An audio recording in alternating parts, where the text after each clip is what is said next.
Hi, Leo. Welcome to Pandora Astrology's monthly horoscope for March of 2021. This month's intimacy themes are a continuation from last month, and they might have you asking some of the bigger philosophical questions about life, such as, why am I here anyway? And if that's the case, you can get answers in a natal and transit reading, and you can find a link for that in the YouTube description below. Well, Saturn is super busy this year, traveling along the sign of Aquarius right here.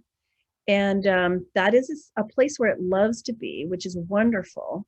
And the place where Saturn falls in your own chart this year is going to suggest where you've got to discipline yourself and where you may be facing some hard work and some limitations and constrictions.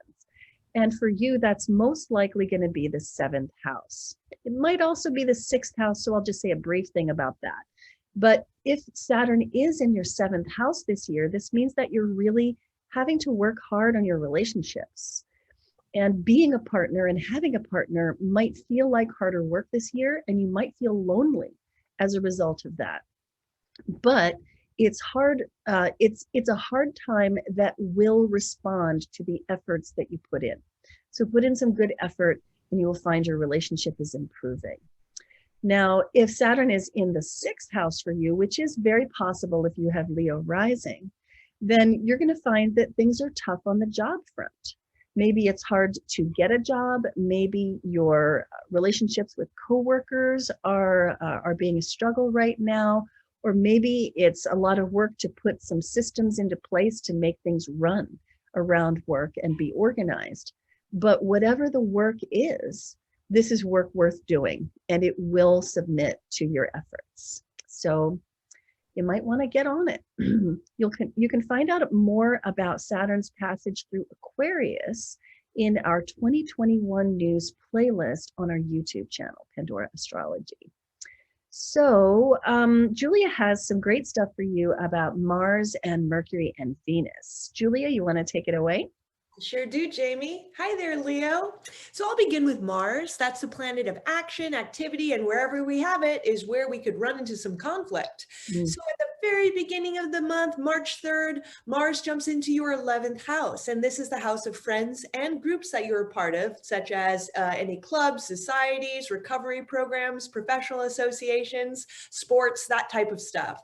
So for most of the month, Mars being in this house, you could be feeling like running into sort of conflicts or having sort of issues and frustrations with any groups that you're a part of. Mars is also a very competitive planet. So it could be that maybe your friends are being a bit competitive with you, or you are being a bit competitive with your friends. Then Mercury, the planet of communication and mentation, starts the month in Aquarius, which is your 7th house of partnership. And even though it's not technically retrograde, it's still moving slowly in the sky, which means it's still reverberating a bit from the retrograde period. But by March 6th, Mercury is going to be back up to normal speed again. And that's when we officially say that the retrograde cycle is over. So that's pretty good to know. And in your 7th house, this is the house of partnership. So that includes your romantic partner, any business partners you have. It's also the house of consultants too. So if you need to hire a lawyer or a counselor for anything, that's represented by the 7th house. So with Mercury here for the first half of the month, it means that you could just be doing your best thinking in a sort of one-to-one dynamic, because that's what the 7th house rules. And if you need to hire any type of consultant to just sort of think through something in your life, whether that's a marketing consultant or a therapist or something, this would be a pretty good time for it. Then on March 15th, Mercury goes into your 8th house of other people's money. It's also the house of investigation. So your mind might be extra probing now. Maybe there are things you're researching or things that you're trying to investigate in your personal or private life. And the 8th house also rules the money that you share either with those closest to you or institutions like banks. So you could also be spending a lot of time thinking and strategizing about shared money, mortgages, taxes, that type of stuff. Then Venus, the planet of art, beauty, and relationship, she also begins the month in your 8th house. Now, Venus in this house is a little bit different. If you've got a partner, then this will be a time of like really increasing intimacy with them. This house also has kind of a sexual reputation as well. So this is a very amorous, physically amorous transit too. And then by March 21st, Venus is going to go into your ninth house. The ninth house is the house of learning. It's the house of journeys, you know, long distance journeys. And if you are single at this point, it could mean that you get a crush on somebody who comes from a really different background than you. If you're single and in school, you know, you could also get a crush on somebody that you are going to school with as well. And with Venus here too, if you've got a partner, then you two might enjoy doing a little trip together, or maybe learning something new together. This is also an adventurous house, so maybe you'll find a shared adventure with them too. That's awful sweet. Well, Venus is involved with both of this month's moons. The first one is happening on the 13th, and it is a new moon in Pisces. You can see it right here. It falls in the 8th house.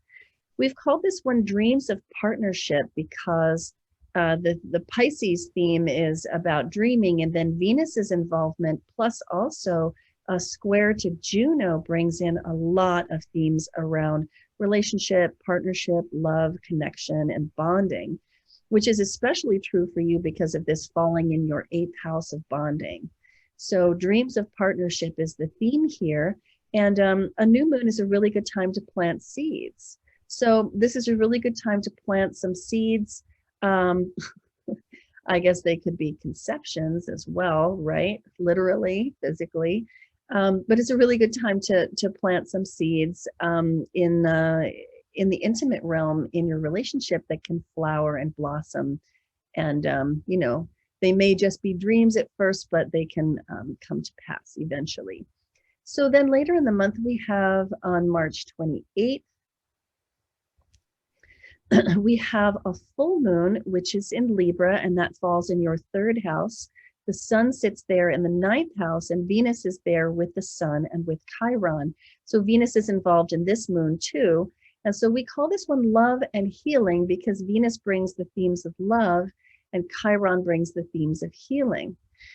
And then the moon is in Libra, which is Venus's sign, also brings in the themes of love. So there's a lot of romance with this moon, a lot of connection. And this is in the communication axis of houses in your chart. The 3rd house, where the moon falls, has to do with the communication, the conversations, the back and forth of words and understanding that you share with other people. And then the 9th house is more about the understanding, the big picture. So this has a lot to do with voice.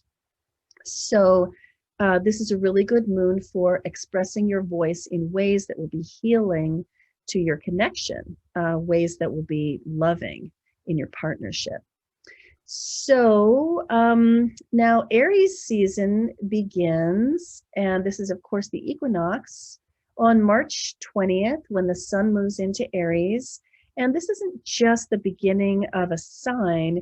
It isn't just the beginning of a season. It's also really the beginning of the year, because the year begins with the zodiac, and that's, you know, Aries is the first sign. So there's such a strong feeling of freshness and newness and energies rising, and the blood starts pumping in your veins in springtime. And so it's a really good time for new beginnings. And as we've been saying for a couple of months now in our videos and our horoscopes and other videos, and now that Mercury retrograde is over, March is once again really good for starting those really big projects, such as, you know, making a large purchase like a home or a car or a rental property, or beginning something really big like a creative project or a business.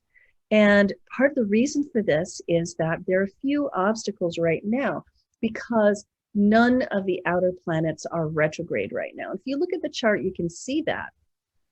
All of the planets, the outer planets from Uranus through Chiron, Neptune, Jupiter, Saturn, and Pluto are all direct right now, not retrograde at all. So anything that you begin right now has a chance to proceed with few obstacles.